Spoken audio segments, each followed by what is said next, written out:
Welcome po sa ating channel at alam ko kung bakit andito ka. Baka may napansin ka ng sinyalis kay Mrs. Baka totoo na ang iyong kutob o hinala. Dapat alam mo ang mga sinyalis na ito. Sinyalis ito na niloloko ka na ng asawa mo at baka nakatikim na siya ng iba. Ito, obvious itong nangyayari.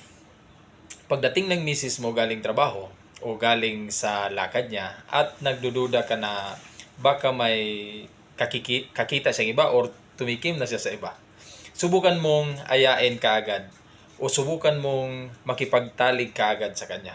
At kapag pumayag siya, subukan mong sumisid sa kanya.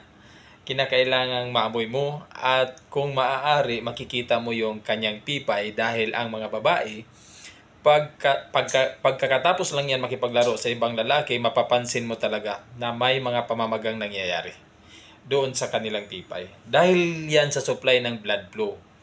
At kailangan mong amuyin kung maaari. Kung ito ba ay amoy niya or amoy ng ibang similya. Kasi ang pipay ng asawa mo, kahit papano, pamilyar mo ang amoy nito. Lalo na kung hindi pa talaga ito nagagamit. Gawin mo lang itong pasimple. Kunwari na hindi ka nagdududa sa kanya.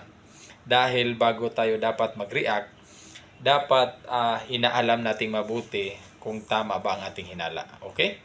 Sana may natutunan ka at maraming salamat.